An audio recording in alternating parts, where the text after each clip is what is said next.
Hello, hello. Welcome, everyone. Welcome to the final virtual session of this year's Austin Design Week. We are so happy to have everyone joining us today. I'm so excited for you to hear from Adam. I'm going to do just a little bit of housekeeping before we get going. I'm just going to also keep letting people in. I know people are coming in still, but I'm just going to quickly share my screen.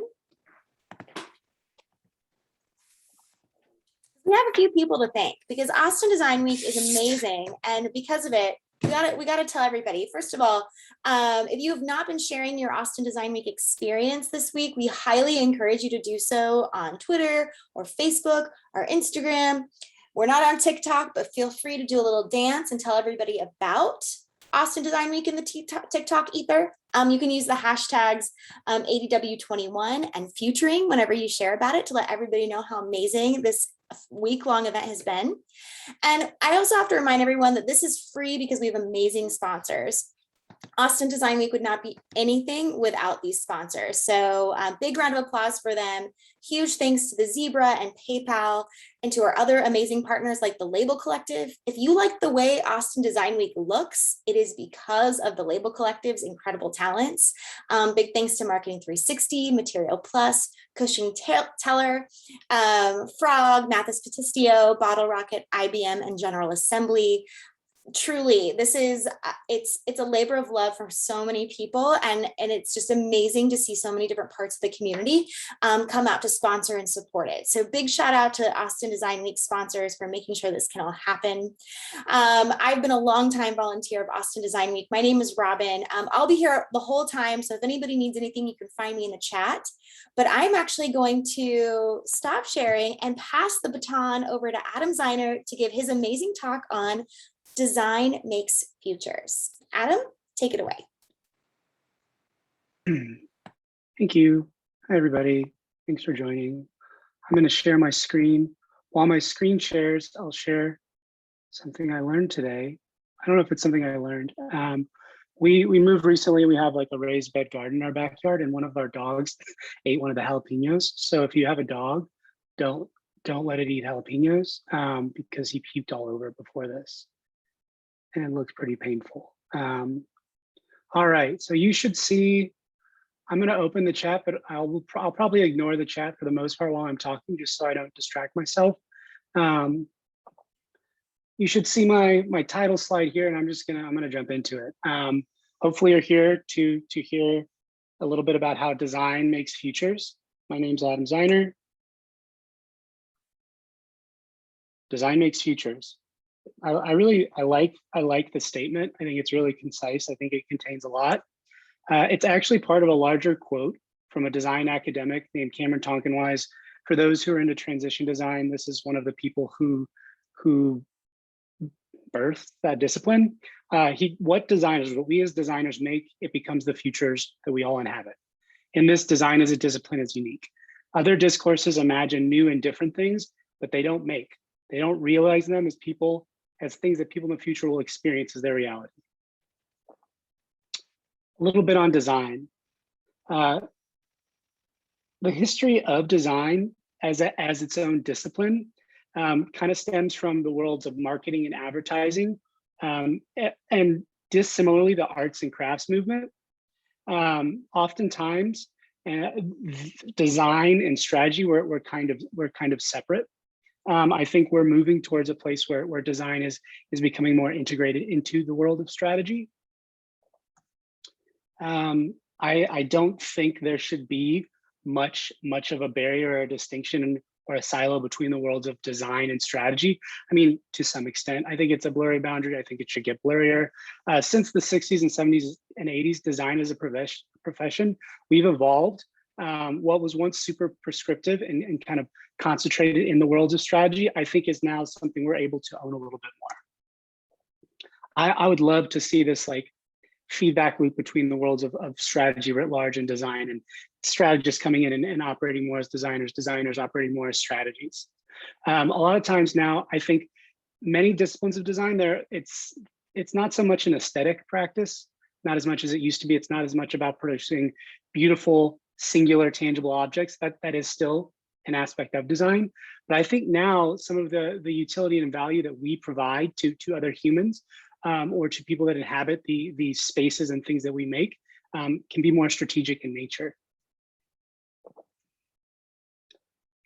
A while back, I was just thinking about like, what if design, what if we do is a way to explore how we could let the lay public, the general public, inhabit potential futures. Lay not being an insult, just the general public. How can we help others inhabit what could be? I think as designers, a term that I've gotten super into more recently, and then I've been looking more and more into to better understand and to really refine my own conception of it, is strategic design. A studio that I follow really closely is called Dark Matter Labs. I think they have articulated what I would like this discipline to be really well, taking the discipline of design or looking at strategic design as a way to apply the principles of design to big picture systemic wicked challenges. Things like education, the design of cities, the climate crisis, things that typically are in the past designers may not have been directly involved in. Recognizing that if we want to be strategic about how we innovate or make change, we need to also take into account principles of systems thinking. We need to think systemically about what it is that we're doing, about what it is that we're designing, about what it is that we're putting out into the world. A little bit on making. As Cameron mentioned in his quote, which I really love, as designers, we make. I dug into kind of the etymology or the roots of the word design for an article I wrote a while back. And as a verb, it literally means to make or to shape. Going all the way back to the 14th century, it's derived from this Latin word designare, which is to mark out, to point out, to devise or choose or designate to a point. So if you think about design as a form of mark making or signposting, as a way of indicating which way to go, or as a way of making, that signposting, that indicating, that making, it can come in a lot of different forms. I mean, as we all see, there are about 1 million different types of design now. I've lost count of all of the prefixes that are out there: blank design, strategic design, speculative design, whatever you want to call it. Also, as designers, and a lot of the times in the work that I'm doing now, I'm oftentimes playing the role of a facilitator or a convener. So I like to frame what I do or what I make. I like to say that I'm creating tangible means or tangible avenues for others to inhabit, to engage with complex or intangible things. And if you think about it, what's more complex or more intangible than futures? My future, your future, our futures. A little bit about futures. And I use the term futures instead of future in very intentionally. Thinking about futures, the future, it is plural. It is not fixed. It is not linear. We cannot predict what is going to happen. As a way of thinking, being futures literate or thinking about the future, it can be really helpful in uncertain times to apply futures methods, to put them into practice via methods and frameworks to help consider multiple possibilities, to explore potential circumstances or unintended consequences, and to consider a lot of different outcomes or different courses of action. Let's see if there we go. All right, back to design. So something I've been toying with, and this is very much a draft. So if any of you are inspired to give me feedback on it or have thoughts, you can share it in the chat. Like I said, I probably won't look at it while I'm talking, but I'd be super curious to talk about what I'm about to talk about a little bit with others who are interested. It'll help me refine how I think about it. I've kind of framed it in my mind when I think about the work that I do. I approach my work as a designer. A lot of times I do research, I help do research work, but I'm not a researcher. a lot of times I'm involved in strategic efforts, but I'm not a strategist. At least I don't consider myself a strategist or a researcher. I consider myself a designer. I think in some organizations and for some people, they might consider that there are these defined or definitive boundaries between the worlds of design, research, and strategy. I don't think that should be the case. It's not how I approach the work that I do. I think at my best, I'm kind of operating at this confluence or this junction of design, research, and strategy. And I'm, again, doing that as a designer.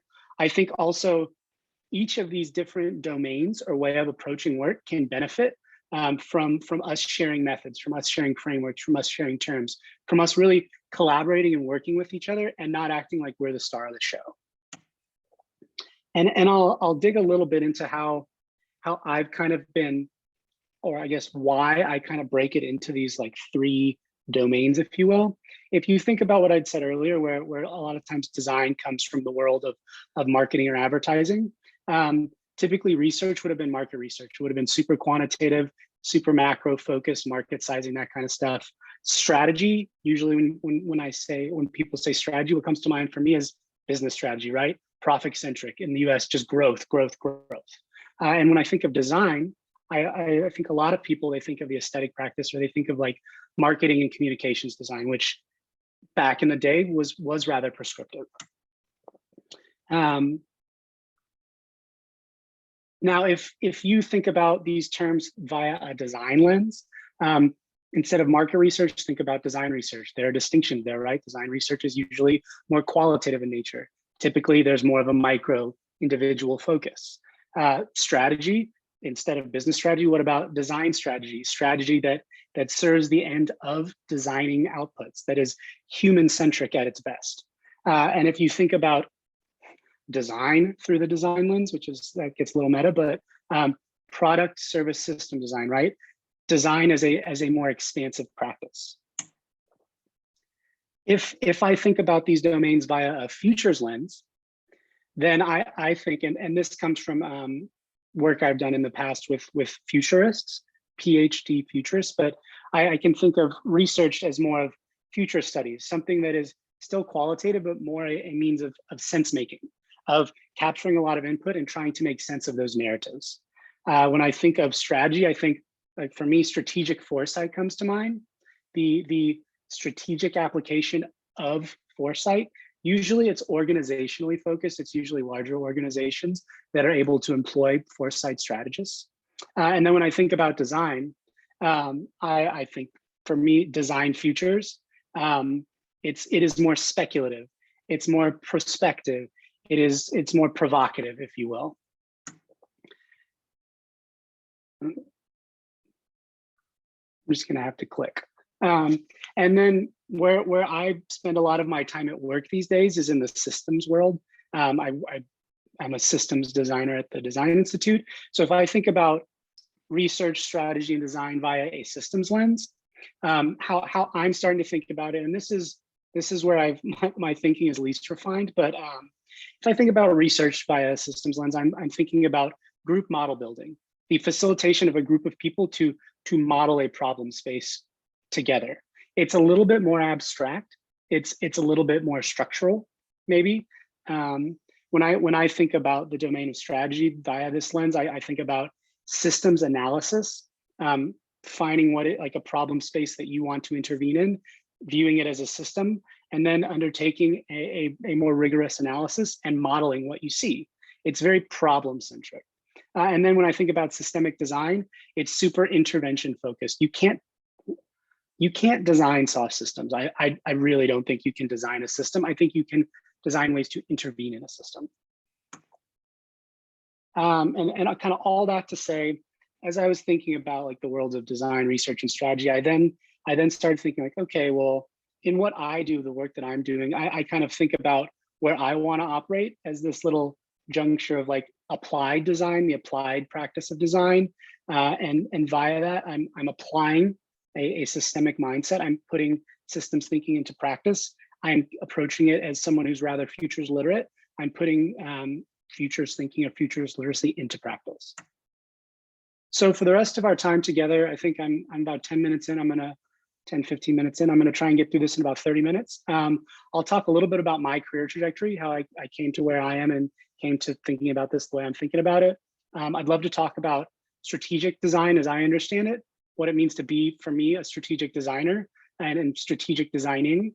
I'll talk a little bit about how methods and the mindset from the world of futures can be applied to design. I'll talk a little bit about what I do avocationally for fun, for my passion pursuits, and my vocational pursuits.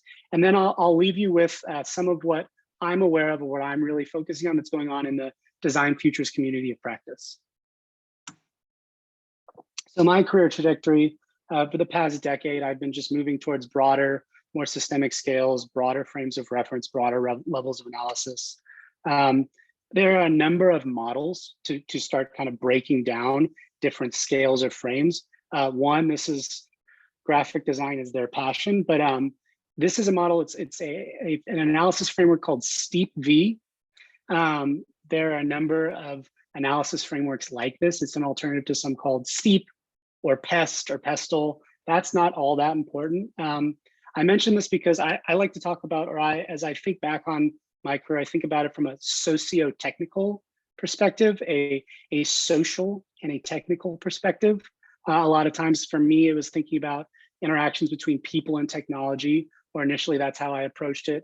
And it's thinking now more and more about how human behavior kind of runs into tension with the built physical or social infrastructures that exist. It's how I kind of approach some of the complex organizational work that I do. And it's also a way when I think about like the broader or the less tangible infrastructures or systems that are in place, how does human behavior butt up against it or subvert it? As I say, as an undergraduate, I don't have a graduate degree. I went to college at the University of Texas at Austin, and I studied advertising and digital arts and media. I think for me, it was a really great baseline for moving into this socio-technical space. I started out my career as a digital designer, product design, user experience design. I interned for a lot of organizations that were more focused on the technical side of this stuff. Razorfish, for those who are familiar. Then throughout my career, I personally transitioned from less production focused work to more process focused work. A lot of that was through working as a designer and a consultant. I kind of viewed it as broadening my purview of the socio-technical world via consulting. I was designing products, but then also intervening in the organizations that enabled me to do so. And then the work that I'm doing now, that I'm really grateful to be doing now at the Design Institute, it's very much social in nature. I was hired originally as an interaction designer.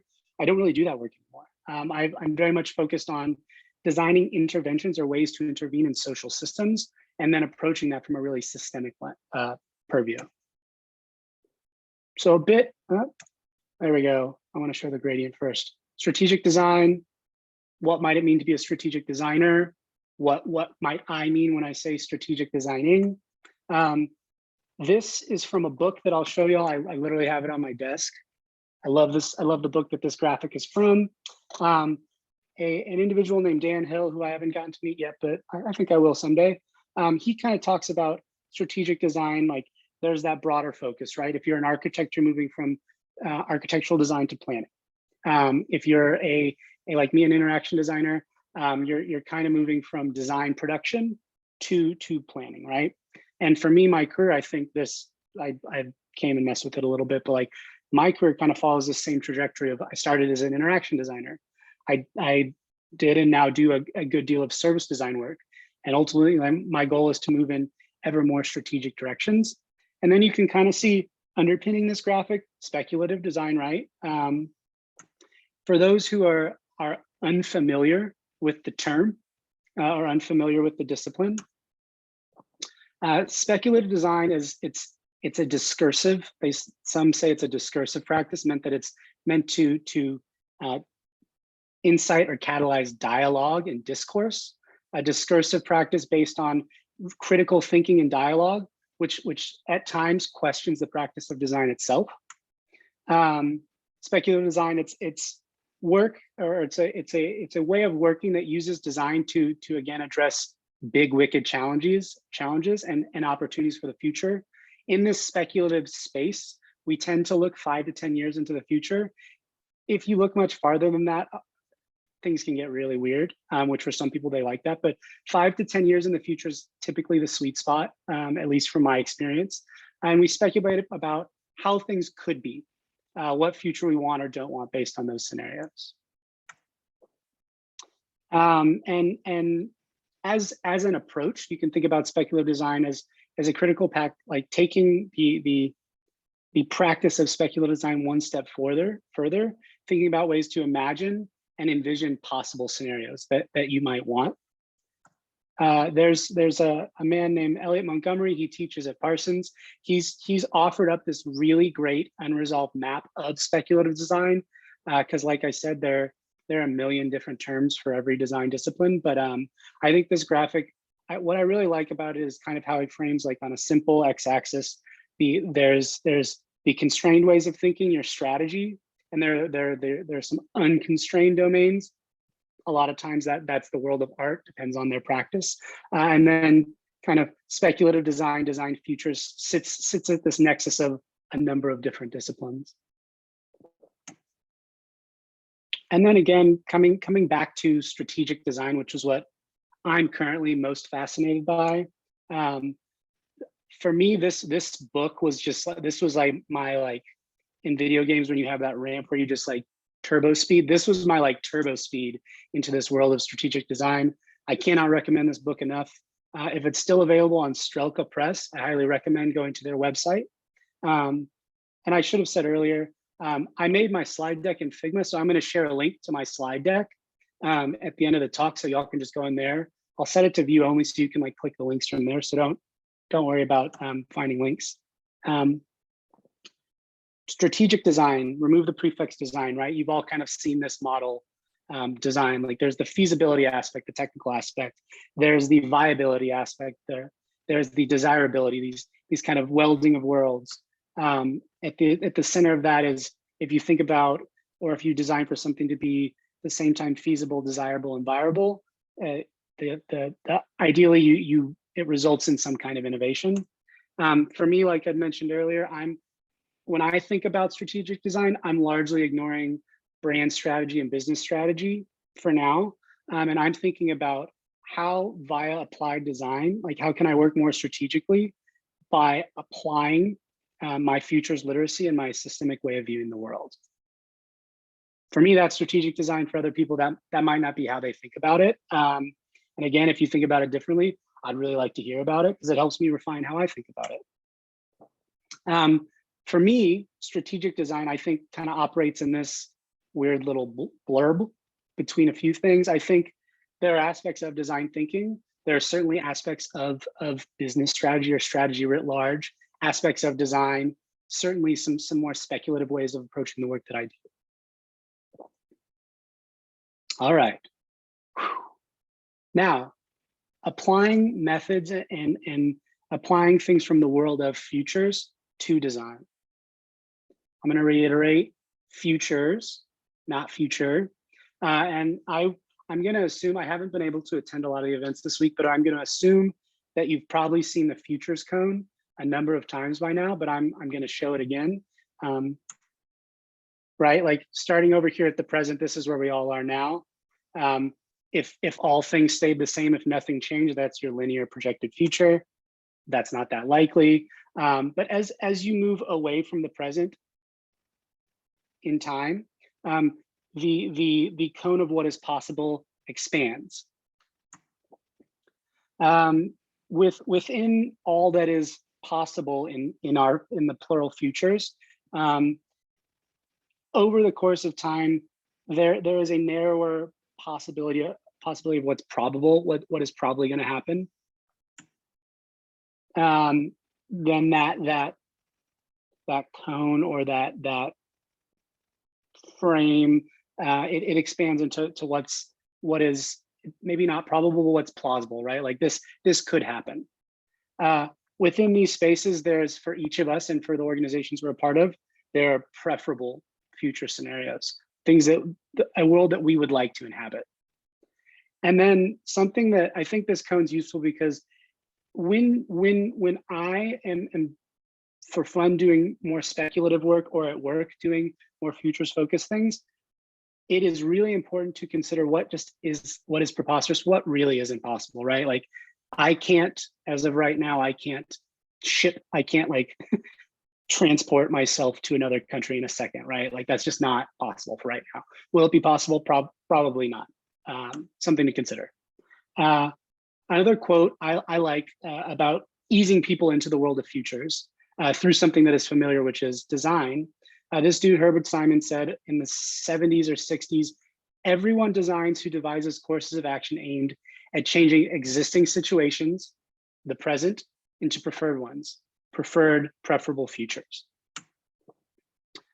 When I think about what kind of lives at this confluence or overlap of design and futures, I think it comes back to what we do as designers, right? We make things, we produce artifacts. A lot of us spend our days producing applications, mobile, web, maybe decentralized. We design ways for people to engage with the things that we produce. But in the speculative space, in the design futures world, a lot of the things that you're producing, the tangible things that you're producing, are really meant to provoke dialogue. I mean, kind of like prototypes, right? Like you produce a prototype to get people talking about something that's probably going to happen in an accessible manner. And the term you may have heard me use earlier, futures literacy, it's a term that UNESCO is, I really like their definition of it. This 21st century, this modern skill that allows us to better understand the role that the future plays in what we're seeing and doing now. The role that these preferable futures, these plausible futures, the role that they play in our present. And I think what we can offer as designers is a tangible way for the lay public, for people who aren't as privileged as us and who may not get to spend their days in this future world. We can offer them a tangible way of thinking critically about the future, about what could be, what they want it to be. And we do that because thinking about what could be can impact how we act today.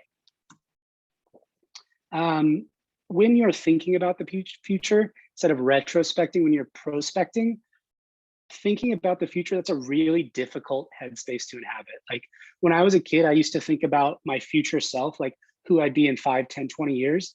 And I'm very different now. Like it's really difficult. If you sit and try to imagine yourself 10 years from now, that future you's a stranger. It's really hard to think about the future as humans. And I think, and I'm very grateful that I've been able to build my own futures literacy. And I recognize how privileged I am for being able to do that, because a lot of people whose days are spent just trying to get by, they aren't in the same privileged position that I am. And I think a sci-fi author, William Gibson, he puts it really, really concisely of the future is largely already here. It's just not evenly distributed. My world that I inhabit, the future I inhabit, my present might be someone else's future just because of the position that I'm in. And then a more critical way to think about that, I was fortunate to hear Dr. Dimeji Anafua. He spoke in an event I organized last year, and he shared the sentiment that a lot of the futures that we in the global north or the Western world envision, those possibilities, they're already being either inhabited or directly experienced by people living in the global south. When you think about more dystopian like climate collapse futures, many people in the global south, that's their reality today. I think a really important aspect of futures literacy, of being futures literate, is the privilege to get to think or move beyond short-termism. I won't rant about this too much, but like working in the United States, in the US, operating under capitalism as it exists in the US, we're all experiencing the tension of this short-termism. I think what more speculative ways of designing offer is it lets you think over longer time horizons instead of a fiscal quarter or a fiscal year. What about 5, 10, 20 years? It lets you broaden the remit of what it is that you're doing as a designer.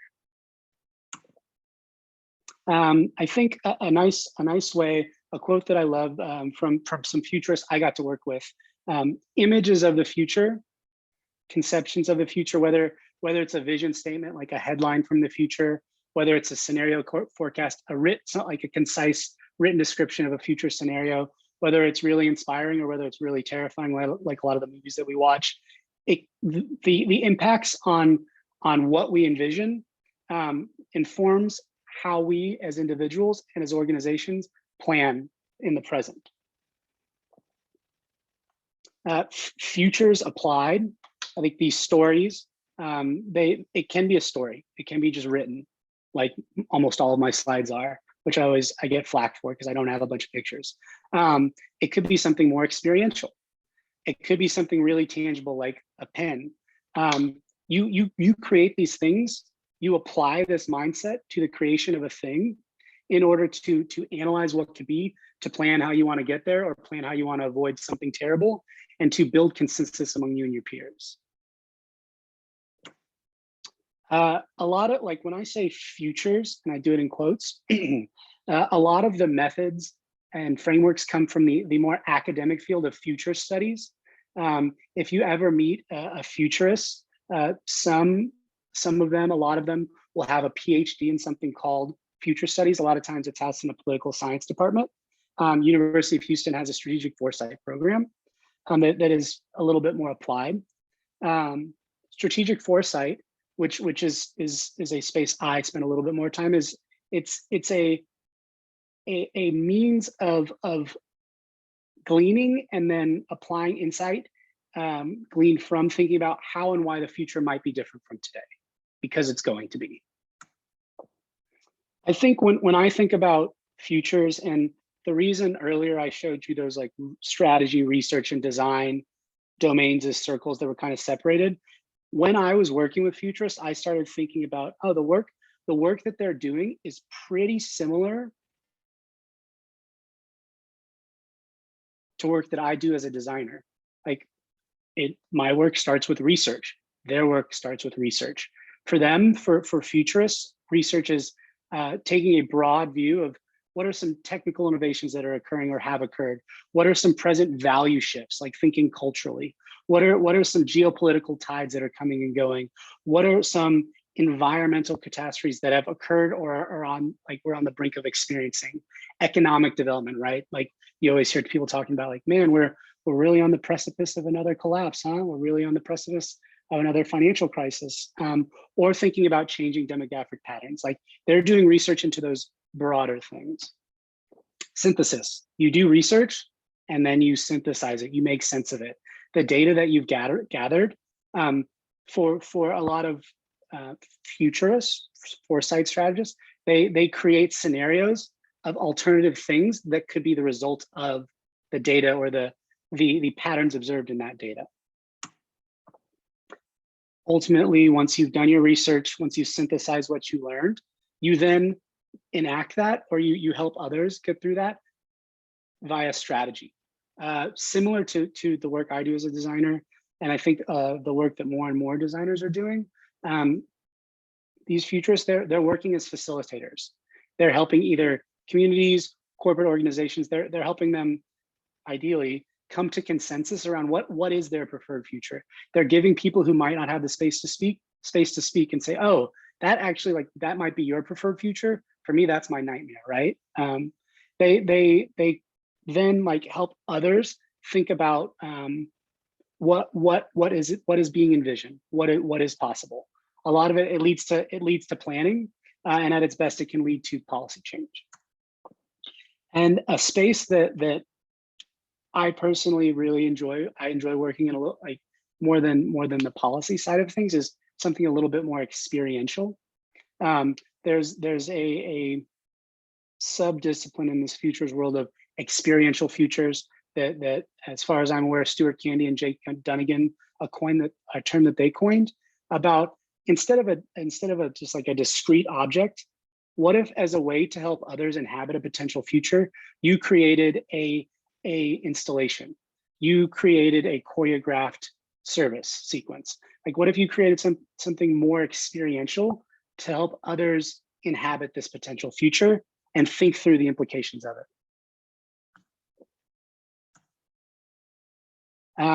I think too, and we touched on this a lot on Wednesday in the event that we did, that we and my Design Institute colleagues did, but when you are thinking about the future, I personally believe you should also think systemically about what are the varying, the systemic dynamics at play in those futures, right? Like a helpful metaphor to kind of make that a little more tangible.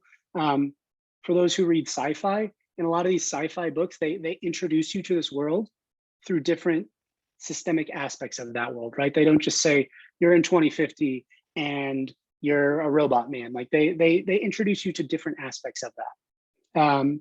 This is a little graph that I made years ago when I tried to start externalizing what was going on in my head. It's available on Kumu. It really just scratches the surface, but I think it could be useful as like a starting place for things to Google. Oh, that's a cool glitch. I really like glitches, so I'm gonna take a screenshot. Sorry, I love glitches. For me, before I was able to do this futures focused work professionally, I did a lot of it avocationally. I did a lot of it on my own.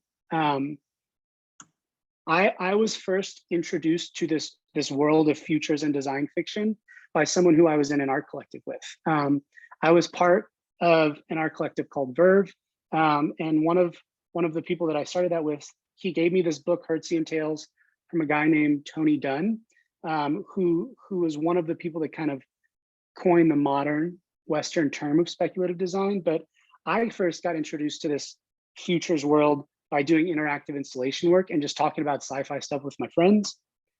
Once I got introduced to that book, I got introduced to a far more accessible book by Tony Dunn and Fiona Raby called Speculative Everything.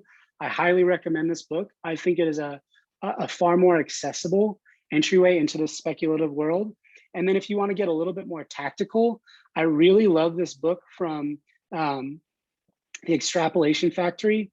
Elliot Montgomery and his colleagues, he made that speculative futures diagram. This book, they've done a really great job of identifying a lot of different frameworks and methods in the future space and explaining to designers like me how we can put them into practice. Also in the speculative world, I'm part of a community of meetups called Speculative Futures. A lot of times when these events would be in person, we'd have them at Capital Factory, and a lot of people would come in and be like, oh, I thought this was a financial meetup, right? Like speculative markets or futures. They're like, oh, this isn't a financial meetup. And I was like, no, this is not a financial meetup. For us, speculative futures, I think speculative, you can think about it in terms of the discipline of speculative design, critical design methods that can be used to address big social wicked problems that are very futures focused.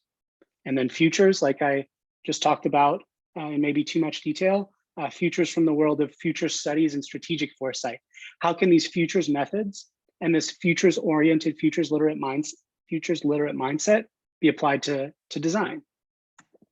The speculative futures community, it got started in 2015 or 2016 by my friend Phil in San Francisco. He just finished up grad school. He was new to speculative design. He wanted to find other people who were interested in this.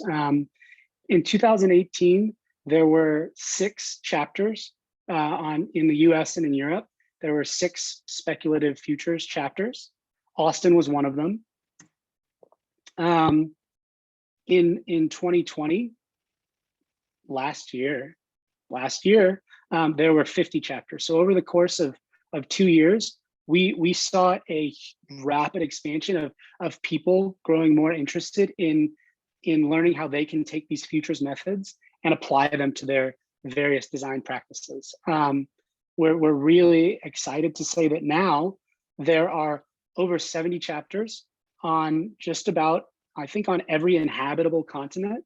And our global community is growing. I moved away from Austin back in August, but before I moved, I was the organizer for the Austin chapter of Speculative Futures. It's where back in 2017, I first got to hear Jake Dunnigan speak about ways to like set up an installation so people could think about the future. I was really excited when I heard him speak, and I was like, yeah, this is the kind of stuff I want to do as a designer. How can I use my design skills to help others think about the future? I am grateful that in 2020, Ileana Martinez, she joined me remotely from Houston. This was during the pandemic to help me organize some of our events. And then in earlier this year, Mirandi Kim helped us also start organizing. And for anyone interested in getting more involved in the design futures community in Austin, since I've left, there's a new organizer. Her name's Jiaobo Li.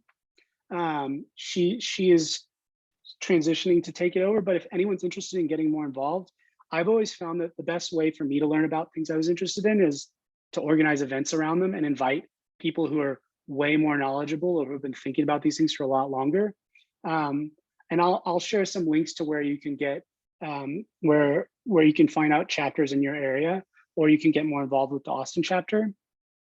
The map that I was showing you is an artifact of a nonprofit that I'm a part of called the Design Futures Initiative, kind of the administrative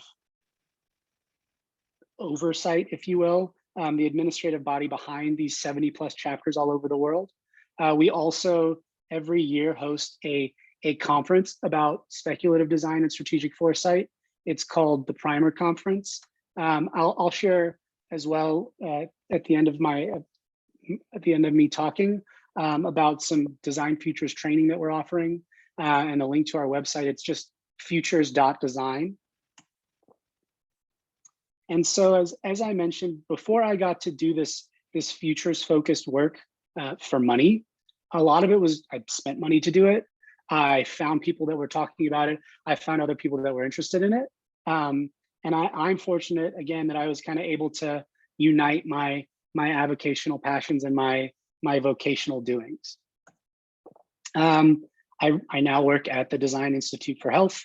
It's housed in the Dell Medical School at UT. We're a joint institute between the Dell Medical School and the College of Fine Arts. There's our website. My very first project at the Design Institute, it was so serendipitous. My very first project at the Design Institute was, I was part of an effort called Foresight. It was a years-long initiative. And I was a designer on a team with nonprofit administrators and futurists. And the work that we were doing on that project was to work with these futurists who were doing that research, doing that broad scanning, doing their own synthesis to come up with scenarios. Then coming up with scenarios, we got tasked with creating what eventually became a website to offer those scenarios to a broader audience. We the output of the first part of this Foresight project was a dense report, and we took the contents of that report and we put it online. It's still online right now. If you go to the website, there'll be like a weird security thing. It's just because it's hosted in Ukraine.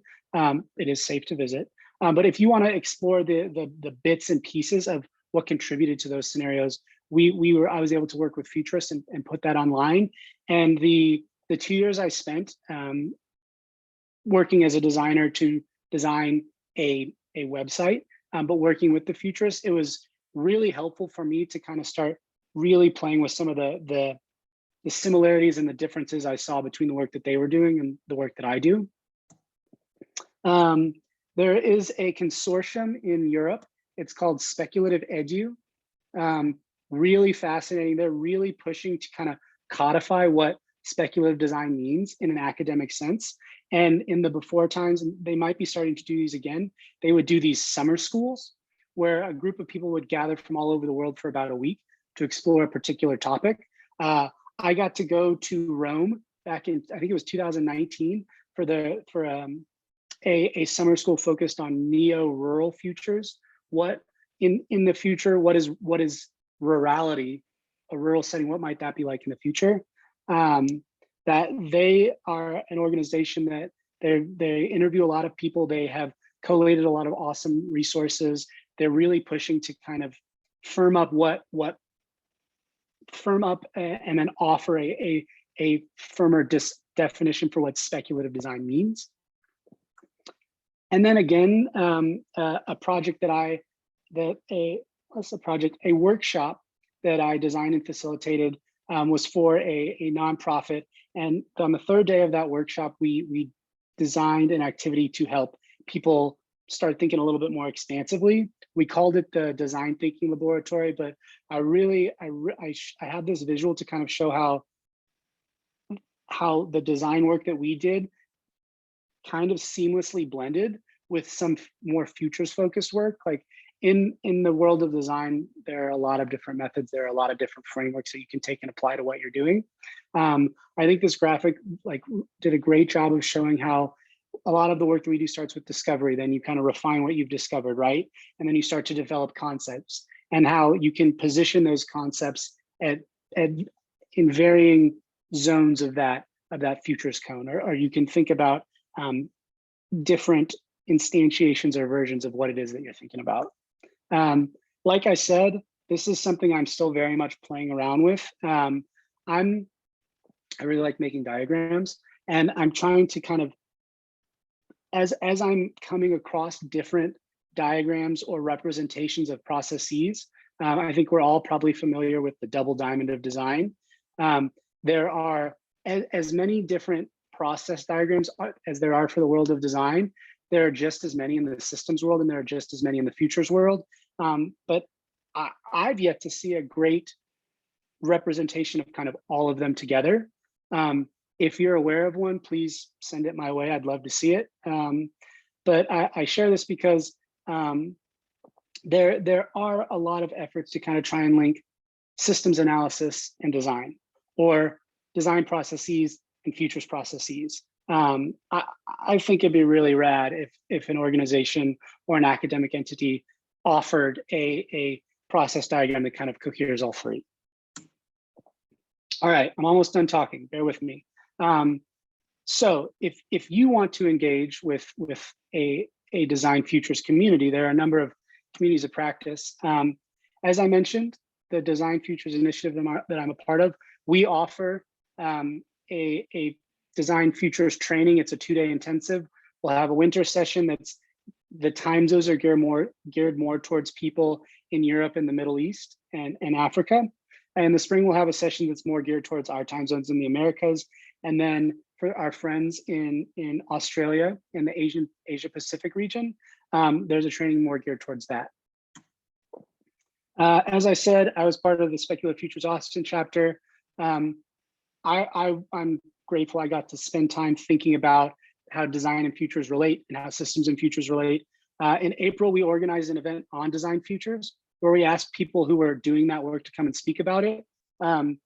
These talks were recorded and they're on YouTube. I'll add the link to the Figma file that I share with everyone to these talks. And then we also recorded in June, we did an event on systems and futures. And 5 people joined us in June and July, and we recorded those talks as well. I just haven't uploaded it to YouTube yet, but I promise I will soon. And then futures.design, there are chapters literally all over the world, 70+ chapters. Since I made this slide a couple of weeks ago, we might have a new chapter. Each of the global regions is stewarded by a regional director that is immersed in the local context. Each chapter is very much, each speculative futures chapter, Austin, Houston, San Francisco, New York, is very much an artifact of its leaders. For me, I happen to be interested in systems thinking, and I'm a designer, so a lot of our events were kind of in that space. And if you aren't based somewhere that has a chapter, you can apply to start your own. So with that, I will end my presentation. I hope to see many of you in the futures. And I think we've got, I went a little long, but we still have 10 minutes, right, for Q&A? Yes. and I've allowed people to be able to unmute themselves if they have a question. Okay, yeah, and like I said, when I was presenting, I wasn't reading the chat, but if anyone has questions, I think the easiest way to do it might be if you're able to raise your hand, we can just, if you're comfortable asking your question, like you don't have to turn on your camera, but yeah, I'm open to try and answer your questions.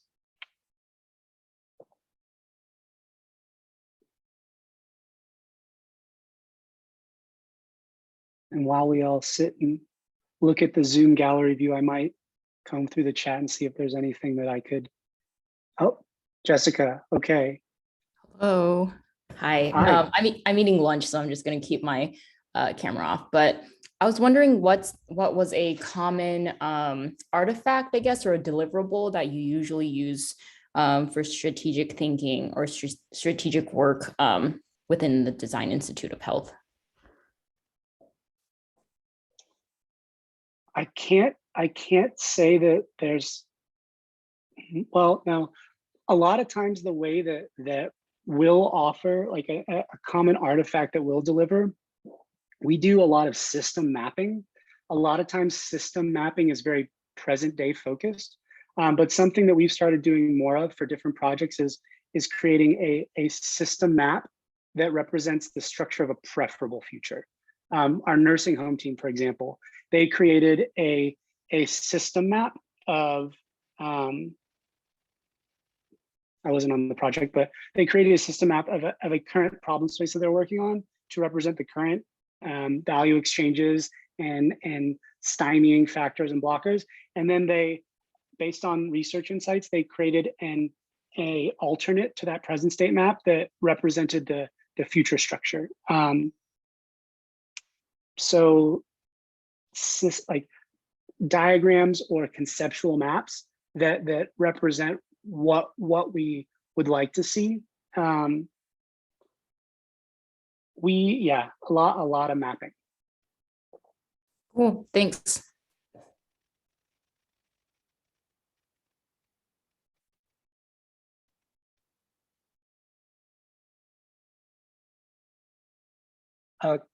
Colbert? Yeah, hello. I just wanted to know if you have any experience working with public sector when it comes to strategic foresight or future planning. Sure, that's a good question. So the project I mentioned, the Foresight project, was a consortium of foundations and nonprofits. So they had contracted futurists and us to work on that project. A growing number of municipalities and city governments and even some country governments will also hire foresight strategists and futures focused individuals to work with them. A lot of NGOs will also do that. I know there's a country in Scandinavia that literally has a minister of the future. I mean, Scandinavia is kind of always ahead of the curve. Australia, oh, go ahead. I think it's Norway probably has it. Yep, that sounds right. And then a lot of cities in Australia also, whether it's a think tank or a public sector academic partnership, I've seen there are a lot of, specifically in Melbourne and Sydney, there are a lot of really interesting things going on that are kind of like bridging the public sector and futures gap, or applying that, taking that futures perspective and applying it to the public sector work that they're doing.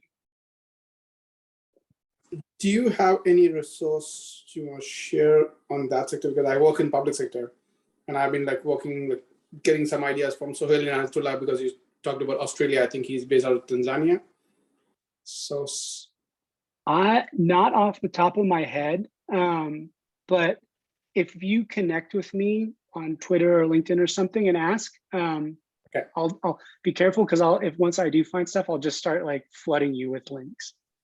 I would love that. Okay. Thank you. Sure. And I think someone had asked in the chat, the intersection of advertising, storytelling, and behavioral design, what does that look like to me? That's a good question. I started my career working in an advertising agency, but it's been a long time since I've worked in that space. That said, if I were to think about the intersection of advertising campaigns, the storytelling that underpins those, and behavioral design, for me, when you say behavioral design, I'm assuming behavioral economics or some of like the BJ Fogg nudging stuff. There, I imagine people will look at sci-fi stories that have been exploring this overlap, and they'll think about what are ways, like what are interventions that they could prototype and mount in a real world setting to experiment with some of that. I think a lot of it, and I'm sure others who are actively working in the space would have better examples, but I would imagine a lot of it probably comes in the form of public interventions and installations that kind of like people are like, whoa, is that like, whoa, what's going on? And it looks like someone else had asked, do I agree that systems achieve more in this mind frame of thinking more than goals? I want to make sure I understand the question right. Do I think that systems or whatever problem space we're entering and then framing as a system can benefit from approaching it with a futures mindset? I think so. And I think to speak to the second part of the question, I think something that approaching things with a futures mindset, I think it can really help you strengthen your goals. My opinion is a lot of futures focused work. I think it does a lot to help people improve their present day planning. A lot of present day planning, whether it's working with a group of people to establish a theory of change, whether it's working with an organization to establish their organizational goals, whether it's a little more focused even on like, what are your KPIs or your OKRs? If you are able to find funding and time to make the space to think longer term, and then explore the consequences, intended or unintended, of you reaching those goals, and then apply that back to your present day planning, I think that's of great benefit. I think the one of the most tangible, I think a really tangible aspect or a benefit that we can feel from this way of working is improving present day planning, so that we move ourselves and the organizations we're a part of to things that we deem as more desirable or less undesirable.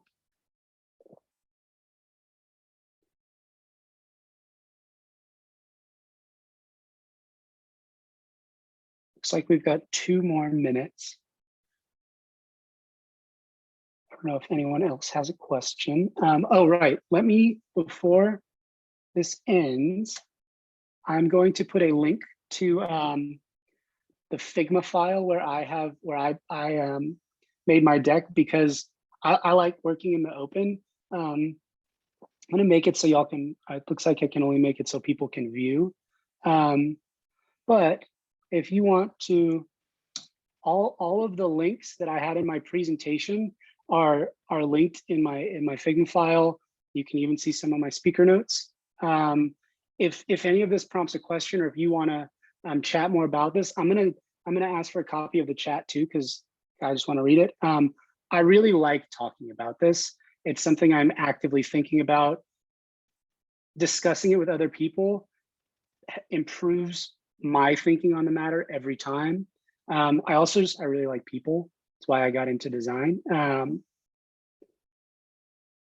yeah, I thank you all so much for spending time with me today. I really appreciate it.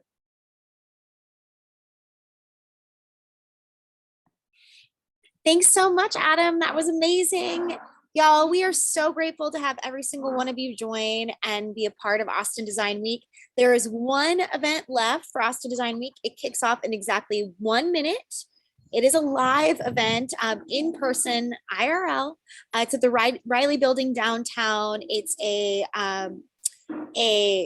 career fair, as well as just kind of a party. It'll be from 2 to 5. So if you can make your way downtown, we'd love to see you there. It's a beautiful day. to celebrate Austin Design Week and the future. So thank you so much, Adam. Thank you so much, everyone, for attending. And it's been a great Austin Design Week. We were happy to have you. And that's my dog signing us off.